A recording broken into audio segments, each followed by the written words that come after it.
ओम शांति। मुरली का सार है मीठे बच्चे। अमृत वेले उठ मेडिटेशन में बैठो। विचार करो मैं आत्मा हूँ। हमारा बाबा बागवान है, वही खिवैया है। मैं उसकी संतान हूँ। मालिक बन ज्ञान रत्नों का सिमरण करो। प्रश्न है, किस एक बात का महत्व दुनिया में भी है तो बाप के पास भी है? उत्तर है दान का। तुम बच्चों को रहम दिल बन सबके ऊपर तरस खाना है। सबको अविनाशी ज्ञान रत्नों का दान देना है। दानियों की बहुत महिमा होती है। अखबार में भी उनका नाम निकलता है। तो तुम्हें भी सबको दान करना है, अर्थात मेडिटेशन सिखलाना है। गीत है मुझको सहारा देने वाले। ओम शांति। सहारा उनको दिया जाता है जो डूबते हैं। उनको पार करने के लिए सहारा देते हैं, क्योंकि खिवैया नाम तो भारतवासी जानते हैं। खिवैया का काम है डूबने वाले को बचाना। बच्चे जानते हैं भारतवासियों का बेड़ा डूबा हुआ है।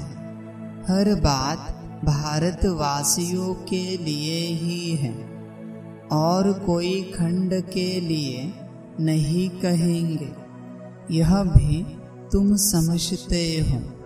सत्यनारायण की कथा अथवा अमर कथा की कथा भी यहाँ होती है।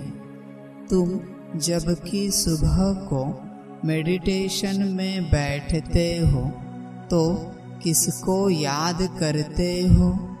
भक्ति मार्ग में तो कोई किसको याद करते हैं। उन सब की साधना है अयथार्थ। सिखलाने वाला खिवैया व बागवान तो कोई है नहीं। गुरु लोग भी मेडिटेशन सिखलाते हैं कि ऐसे ऐसे करो। बहुत प्रयत्न करते हैं याद में रहने के लिए। योग साधना कहा जाता है। वह तो मनुष्य को कराते हैं। अभी तुम जानते हो इस बगीचे का माली अथवा मालिक है परमपिता परमात्मा।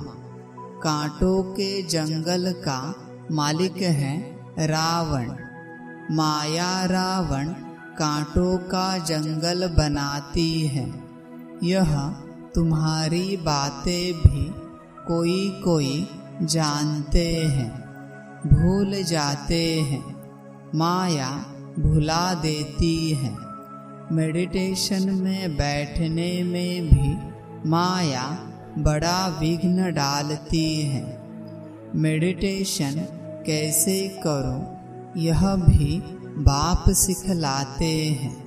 तुम तो कर्म योगी हो। दिन में तो कर्म करना ही है। उसके लिए कोई बंधन नहीं है। दिन में कभी भी मेडिटेशन नहीं होती है। दिन में तो खाना पीना, खेलना कूदना, धंधा धोरी करना होता है। उसमें याद थोड़े ही रह सकती है। कहते तो बहुत है कि हम सारा दिन याद में रहते हैं, परंतु है तो बड़ा मुश्किल। बाबा अनुभव बतलाते हैं। अमृत वेले का समय सतोगुणी होता है। उस समय याद करना सहज है। अमृत वेले का टाइम सबसे अच्छा है। दिन में तो लफड़े रहते हैं। हाँ, कर्म करते समय याद स्थायी रह सकती तो है बहुत अच्छा, परंतु बाबा अपना अनुभव बतलाते हैं। मैं कोशिश करता हूँ बाबा की याद में रह तुमसे बात करूं। अंदर यह नशा रहता है। मैं स्वयं बाप यानी प्रजापिता ब्रह्मा बच्चों से बात करता हूँ। मैं स्वयं मनुष्य सृष्टि का बाप हूँ। ऐसा समझने से नशा चढ़ता है। बाकी मैं आत्मा हूँ। परम पिता परमात्मा बाप को याद कर बात करूं, वह याद बड़ा मुश्किल रहती है। बाबा अपना अनुभव बतलाते हैं ना, बाप सिखलाते भी हैं। यह तो जानते हैं हम बागवान हैं। बागवान तो जरूर बगीचा ही बनाएंगे, कांटों को थोड़े ही बनाएंगे। माली कांटों का बीज थोड़े ही लगाएंगे। माली हमेशा बागवान होते हैं, फूल लगाते हैं। तो बाबा भी फूल लगाते हैं। फॉरेस्ट बनाने वाली है माया। उनकी मत पर चलने से मनुष्य कांटे बन जाते हैं। यह तो ज्ञान मिला है। बाबा बागवान है, खिवैया है, रहम दिल भी है, बीज रूप भी है। रात को जब बैठते हैं तो ख्याल चलता है, यह कितना बड़ा बगीचा है। पहले कितना छोटा था। तो योग के साथ साथ ज्ञान भी चाहिए। मनुष्यों के पास ज्ञान तो कुछ भी नहीं है। अनेक प्रकार के योग लगाते हैं। किसी न किसी की याद में बैठते होंगे। ज्ञान की बात ही नहीं, काली माँ की याद में बैठे होंगे तो सिर्फ काली की शक्ल ही सामने आएगी। जगदम्बा को याद करते रहेंगे। वह है भक्ति मार्ग। न बाप की याद न वर्षे की याद रहती है। भक्ति बहुत तरीके से करते हैं। माला फेरते हैं, कोई तो गुप्त फेरते हैं। हमारी भी है गुप्त माला। तो यह रस्म रिवाज भक्ति मार्ग में कितनी चलाते हैं। बाबा को छोटेपन का अनुभव है। जैसे बाप फेरते थे, हम भी उनको देख एक कोठरी में बैठ माला फेरते थे। राम राम कहते थे। बस ज्ञान कुछ भी नहीं। अभी तुम बच्चों में तो ज्ञान है। अमृत वेले इस मेडिटेशन में बैठने की आदत पड़ जाए तो बड़ा मजा आएगा। बाबा अपना अनुभव बतलाते हैं। ज्ञान में भी रमण करते रहते हैं। कितना बड़ा बगीचा है। पहले छोटा था। बीज भी याद आया, बगीचा भी याद आया। कैसे बगीचा बनता है। बाबा में भी यह ज्ञान है। हमारे में भी यह ज्ञान है। सारा झाड़ बुद्धि में आ जाता है, अंदर चलता रहता है। इसको मेडिटेशन कहा जाता है। बाप की भी खुशी, ज्ञान की भी खुशी रहती है।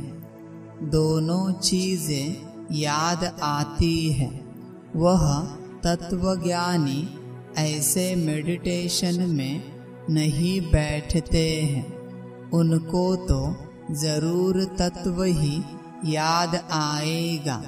बस तत्व में लीन हो जाना है। रचयिता और रचना का तो उन्हों को पता ही नहीं है, तो उन्हों की और तुम बच्चों की बात और है। बाबा बीज रूप है, हमको यह नॉलेज है। रात को बैठने से अच्छे अच्छे ख्यालात आएंगे। समझ सकते हैं भक्ति मार्ग में क्या क्या करते थे, कितना हठ योग आदि सिखलाते हैं। अभी तो समझ मिली है, बाप को याद करने से उनकी सारी रचना यानी झाड़ याद आ जाती है। हम 84 जन्मों का चक्र लगाकर आए हैं। अभी हम जाते हैं वापिस। यह ड्रामा का चक्र फिरता रहता है। ज्ञान धन को भी याद करते, धन देने वाले को भी याद करते हैं। जितना याद में रहेंगे उतना अवस्था परिपक्व होती जाएगी। तुम किसको भी समझा सकते हो मेडिटेशन में हम कैसे बैठते हैं। मनुष्यों को तो अनेक प्रकार की मत मिलती है। फलाने को याद करो। यहाँ हम सब एक मत पर हैं, एक की ही याद में रहते हैं। छोटे बड़े बूढ़े सबको एक ही मत मिलती है। मेडिटेशन में तो बैठना होता है ना। हम आत्मा सो परमात्मा तो हो नहीं सकते। आत्मा कहती है हमने 84 जन्म पूरे किए, अब वापिस जाना है। परमात्मा ऐसे कहेंगे क्या? वह तो पुनर्जन्म में आते नहीं हैं। तुम्हारे पास जब कोई आए तो उसे हॉल में ले आओ। कोई अच्छे अच्छे आदमी आते हैं, देखो समझने की चाहना है तो यहाँ ले आओ। उन्हें समझाओ कि हम कैसे मेडिटेशन करते हैं। रात में भी मेडिटेशन करते हैं, दिन में भी करते हैं। हम याद करते हैं एक बाप को। बाप का फरमान है मुझे याद करो और रचना के चक्र को याद करो। 84 जन्म भी गाए जाते हैं। जरूर पहले पहले देवी देवताएं थे, उन्हों के ही 84 जन्म भी गाए जाते हैं। यह चक्र का राज अच्छी रीति समझाना पड़े। हमको बाप और उनकी रचना का यह चक्र याद रहता है। बाप की याद और रचना के आदि मध्य अंत का ज्ञान बुद्धि में है। हम सबकी एक ही मत है। हम हैं श्रीमत पर। वह पतित पावन बाप ही आकर बेहद स्वर्ग का वर्षा देते हैं, तो बाप को जरूर याद करना पड़े ना। बाप द्वारा ही हम वर्षा पाते हैं, फिर गिरते हैं, अंत में पतित बन जाते हैं। बाप रचयिता तो रचना की ही नॉलेज देंगे। गॉड फादर इज नॉलेजफुल, पतित पावन, तो जरूर पतित दुनिया में आकर पावन बनाएंगे ना। ऐसे तुम कोई को बैठ समझाएंगे तो प्रभावित होंगे। बोलो सिर्फ अच्छा अच्छा कहकर नहीं जाओ, यह तो प्रैक्टिकल में लाना है। जन्म जन्मांतर का सिर पर बोझा बहुत है, इसमें टाइम लगता है। तुमको समझाना है, बाबा आया हुआ है, मौत सामने है। गफलत करेंगे तो वर्षा पा नहीं सकेंगे। शुभ कार्य में देरी नहीं करना चाहिए। अब सीख कर जाओ। इस मेडिटेशन में बैठने से तुमको नशा अच्छा चढ़ेगा। अभी बाप को याद करो, तुम्हारा बाप तो है ना। भक्ति मार्ग में जन्म जन्मांतर याद करते आए हो। लौकिक बाप तो हर जन्म में बदलता है, फिर भी तुम निराकार बाप को जरूर याद करते हो, क्योंकि वह है अविनाशी बाप। विनाशी यानी लौकिक बाप से विनाशी वर्षा मिलता है, अविनाशी बाप से अविनाशी वर्षा मिलता है। हम एक श्री श्री की श्रीमत से श्रेष्ठ बनते हैं। आदि सनातन तो देवी देवता धर्म ही है, उनसे फिर और बिरादरी निकलती है। सन्यासियों का है रजो प्रधान सन्यास, यह है सतो प्रधान सन्यास, यह है ही राजयोग। भारत का मुख्य शास्त्र है गीता, तो मेडिटेशन के लिए यह समझाना है। बाप हमको ऐसे मेडिटेशन सिखलाते हैं। भगवान कभी मनुष्य को नहीं कह सकते। भगवान तो सबका एक होना चाहिए ना। वही पतित पावन है, वही हेवनली गॉड फादर है, और आते भी भारत में है। उनका भक्ति मार्ग में कितना बड़ा मंदिर बना हुआ है। उस श्री श्री की मत से ही हम श्रेष्ठ बनते हैं। इन बातों को बैठ समझो। बाप और रचना के आदि मध्य अंत को जानो, यह और कोई नहीं जानते। सतयुग की आयु ही इतनी बतलाते हैं। पहले झाड़ नया होता है तो उसको स्वर्ग कहेंगे, फिर वह जड़ जड़ी भूत हो जाता है। अभी यह सारी दुनिया नरक है। घर घर तो क्या सारी दुनिया ही नरक है। यह है ही कांटों का जंगल, एक दो को कांटा ही लगाते रहते हैं। बाप आकर फिर गार्डन ऑफ अल्लाह बनाते हैं। बाप आकर बहिष्ठ स्थापन करते हैं। तुम जानते हो फूलों का बगीचा किसको और कांटों का जंगल किसको कहा जाता है। तुम दैवी फूल बन रहे हो तो चिंतन चलता रहना चाहिए। बाबा में भी यह नॉलेज है, बच्चों में भी यह नॉलेज है।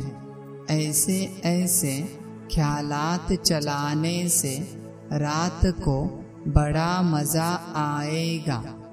ऐसे ऐसे समझाए, बेचारे कुछ नहीं जानते हैं, इसलिए अपने को तरस पड़ता है। ओ गॉड फादर कहते हैं, परंतु बाप को और उनकी रचना को जानते नहीं है। हम भी अब अल्लाह के बच्चे बने हैं। समझाने का भी बड़ा नशा चाहिए। अविनाशी ज्ञान रत्न है तो फिर दान करना चाहिए। दानी की बहुत बहुत महिमा करते हैं। अखबार में भी पढ़ता है, रिलीजियस माइंडेड ही दान करते हैं। तुम तो हो ही रिलीजियस माइंडेड। दान ही नहीं करेंगे तो मिलेगा क्या? दान तो जरूर देना है। ज्ञान दान देना तो अति सहज है। बाबा बतलाते हैं, हम ऐसे मेडिटेशन में बैठते हैं। इस दुनिया का चक्र ऐसे फिरता है। पहले एक धर्म था, पीछे यह धर्म निकले हैं। यह सब बिरादरिया है। यह सब बातें तुम बच्चों की बुद्धि में बैठनी चाहिए। मनुष्यों को योग का बहुत शौक रहता है। बोलो हमारा मेडिटेशन चलकर देखो। रिलीजियस माइंडेड जो होते हैं वह मेडिटेशन हॉल देखकर खुश होते हैं। रिलीजियस माइंडेड मनुष्य कभी पाप नहीं करते। तुम्हारे पास समझाने की पॉइंट्स तो बहुत हैं, परंतु बच्चे नंबरवार हैं। कोई की बुद्धि का ताला ही नहीं खुलता है। बाप को याद नहीं करते तो ताला खुलेगा कैसे? है बहुत सहज बात। समझाना है हम याद में कैसे बैठते हैं। मनुष्यों को तो पता नहीं कि हम किसको याद करते हैं। हमको सिखलाने वाला स्वयं निराकार परम पिता परमात्मा है, जो सबका बाप है। वह पतित पावन गॉड फादर हमको राजयोग सिखलाते हैं। अब तुम सीखो न सीखो, हम सबकी तो एक ही मत है। श्री श्री से हम मत ले रहे हैं। यह है एम ऑब्जेक्ट। जैसे बाप नॉलेजफुल, वैसे बच्चे।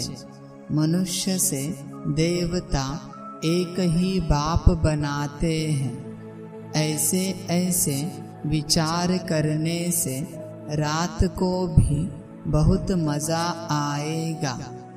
अच्छा, मीठे मीठे सिकिलधे बच्चों प्रति माता पिता बाप दादा का याद प्यार और गुड मॉर्निंग। रूहानी बाप की रूहानी बच्चों को नमस्ते। हम रूहानी बच्चों की रूहानी माता पिता बाप दादा को पदम गुणा पदम की भी पदम पदम पदम गुणा याद प्यार गुड मॉर्निंग और नमस्ते नमस्ते नमस्ते। अच्छा, ओम शांति। धारणा के लिए मुख्य सार है। 1 नंबर, अमृत वेले उठ याद में बैठ ज्ञान का रमण करना है। ज्ञान धन को भी याद करना है तो ज्ञान दाता को भी याद करना है। 2 नंबर, ईश्वरीय नशे में रहकर सेवा करनी है। सबको मेडिटेशन करने की सहज विधि समझानी है। एक मत होकर रहना है। वरदान है प्योरिटी की पर्सनालिटी और रॉयल्टी द्वारा बाप के समीप आने वाले देही अभिमानी भव। जैसे शरीर की पर्सनालिटी आत्माओं को देह भान में लाती है, ऐसे प्योरिटी की पर्सनालिटी देही अभिमानी बनाए बाप के समीप लाती है। प्योरिटी की पर्सनालिटी आत्माओं को प्योरिटी की तरफ आकर्षित करती है। प्योरिटी की रॉयल्टी धर्मराजपुरी की रॉयल्टी देने से छुड़ा देती है। इस रॉयल्टी अनुसार भविष्य रॉयल फैमिली में आ सकेंगे। देही अभिमानी बच्चे इस पर्सनालिटी द्वारा बाप का साक्षात्कार कराने वाले रूहानी दर्पण बन जाते हैं। स्लोगन है, हरेक की विशेषता को देखने का चश्मा सदा लगा रहे तो विशेष आत्मा बन जाएंगे। अच्छा, ओम शांति। मेरा बाबा, मीठा बाबा, प्यारा बाबा, पदम गुणा पदम गुणा पदम गुणा। शुक्रिया बाबा, शुक्रिया बाबा, शुक्रिया बाबा। अच्छा, ओम शांति।